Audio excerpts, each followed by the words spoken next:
Então, como prometido, hoje eu quero fazer o resumo da primeira parte do livro do Niall Ferguson,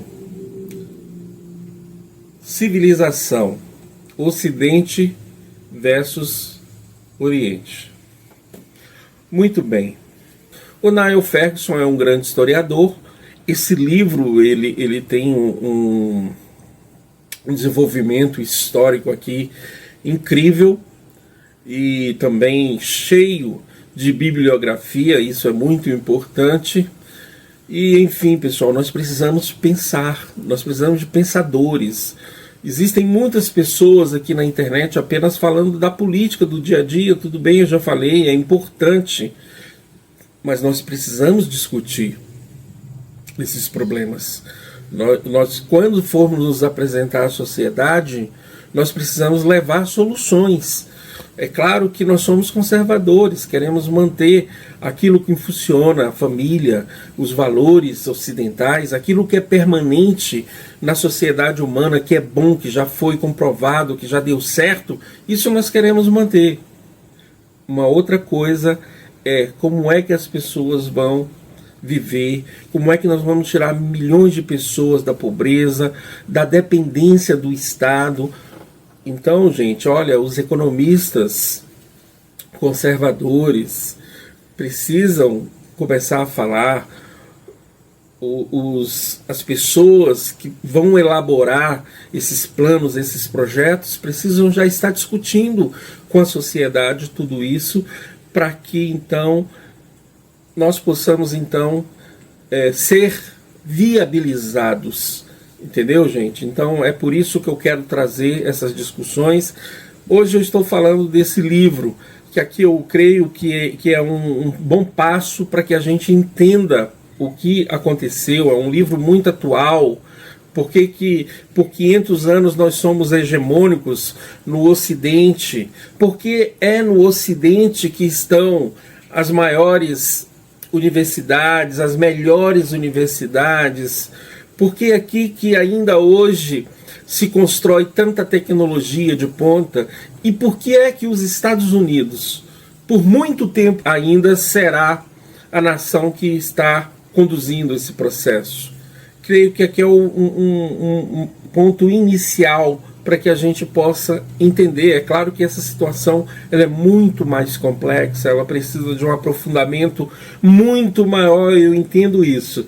Mas eu quero então dar um pontapé inicial aqui com esse livro do Niall Ferguson. Convido a você a estar aqui conosco, curte, comenta e compartilha o nosso material, tá bom? É um prazer ter você aqui, ok?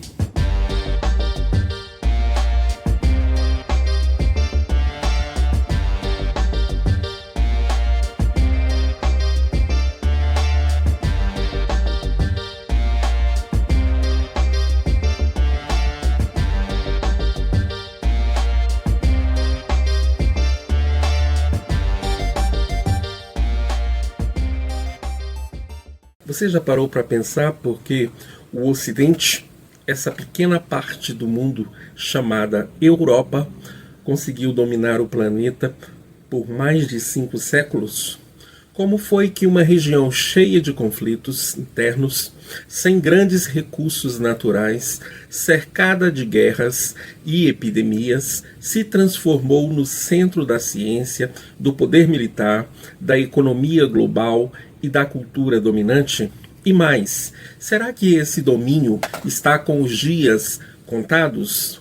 No vídeo de hoje, a gente vai direto ao ponto. Vamos entender passo a passo os motivos reais por trás da ascensão do Ocidente, segundo o historiador britânico Niall Ferguson, autor do livro Civilização, Ocidente versus Oriente, um livro polêmico, provocador e, ao mesmo tempo, indispensável para quem quer entender a geopolítica atual com os olhos da história. Se você gosta de conteúdos que unem história, estratégia e cultura, já deixa seu like, se inscreve no canal e vamos nessa jornada. Antes de falar sobre hegemonia, vamos entender o conceito central do livro. O que é, afinal, uma civilização? Para Ferguson, uma civilização não é só uma economia forte ou um exército poderoso. Ela é um conjunto de instituições, crenças, hábitos, ideias e práticas que organizam uma sociedade ao longo do tempo. E por que essa pergunta é tão urgente? Porque por quase 500 anos o Ocidente claramente dominante, enquanto civilizações orientais, muitas delas mais antigas e sofisticadas, foram marginalizadas ou colonizadas. Mas isso mudou? O que explica o sucesso ocidental? Sorte, violência, racismo, tecnologia? Para Ferguson, nenhuma dessas respostas explica tudo. Ele propõe uma visão diferente e ousada. Segundo o autor, o Ocidente desenvolveu 6 killer apps, ou seja, 6 engrenagens institucionais que deram a ele uma vantagem decisiva sobre o resto do mundo. Número 1, concorrência. Número 2, revolução científica. Número 3, direito de propriedade. Número 4, medicina moderna. Quinto, sociedade de consumo. E sexto, ética do trabalho. Cada um desses fatores vai sendo explorado ao longo do livro. E é isso que vamos fazer aqui também, uma a uma. A primeira engrenagem é algo que, à primeira vista, parece um problema, mas na prática foi uma vantagem. A fragmentação da Europa. Enquanto impérios como o chinês, o otomano ou o mongol concentravam poder numa única autoridade central, a Europa vivia num estado quase permanente de concorrência entre reinos, principados, cidade-estado e depois nações. E por mais caótico que isso pareça, esse ambiente gerava inovação. Por quê? Porque cada unidade política precisava competir para sobreviver. A fragmentação gerava experimentação. Os mais eficientes prosperavam, os ineficientes desapareciam. Isso valeu para a política, para a economia e até para a religião. A reforma protestante, por exemplo, só ganhou força porque havia estados rivais dispostos a proteger dissidentes do catolicismo romano. Essa competição entre estados criou um ambiente constante de superação, onde novas ideias, novas técnicas e novos modelos de organização social podiam emergir e se espalhar.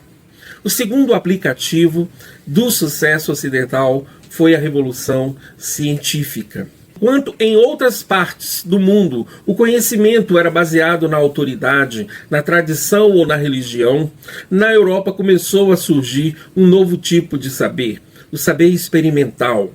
A ciência ocidental rompeu com as crenças herdadas e criou uma nova forma de entender o mundo, segundo Ferguson, com nomes como Copérnico, Galileu, Kepler e Newton. A ciência virou o motor de mudança, não só no pensamento, mas na prática.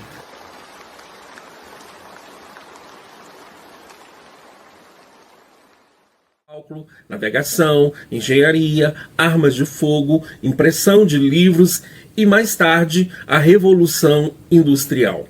Aqui Ferguson toca num ponto sensível. A China também era uma potência intelectual, tinha inventado a bússola, o papel, a pólvora, mas por que não liderou a revolução científica? Segundo o autor, porque faltava liberdade intelectual e instituições que incentivassem o questionamento sistemático. Na Europa, o próprio conflito entre igreja e ciência forçou a abertura de novos caminhos. Onde havia censura, havia resistência. E onde havia resistência, havia inovação. O terceiro fator é um dos mais subestimados, mas absolutamente central: o direito de propriedade garantido por lei. Em muitas partes do mundo, os bens podiam ser confiscados a qualquer momento pelo governante, mas no Ocidente, especialmente na Inglaterra e depois nos Estados Unidos, surgiu um sistema jurídico que protegia a propriedade privada, inclusive contra o próprio Estado. Onde a propriedade é respeitada, surgem crédito, investimento e segurança jurídica. E isso fez uma diferença brutal. Ferguson compara, por exemplo, os sistemas de colonização na América do Norte e na América Latina. Enquanto no Sul imperava o extrativismo e o controle central, no Norte havia propriedade distribuída, contratos claros e instituições autônomas. Resultado: desenvolvimento de longo prazo, espírito empreendedor e mobilidade social. Até aqui, já entendemos 3 das engrenagens que explicam por que o Ocidente ganhou tanta vantagem histórica sobre o Oriente: concorrência, ciência e propriedade privada. Na próxima parte, vamos mergulhar em mais 3: medicina, sociedade de consumo e ética do trabalho. Além de discutir por que o Ocidente hoje pode estar perdendo essas vantagens. Então, você acha que essas ideias ainda valem hoje? Ou o mundo mudou completamente? Então, pessoal, curte, comenta e compartilha. Até a parte 2. Civilização Ocidente versus Oriente, de Niall Ferguson.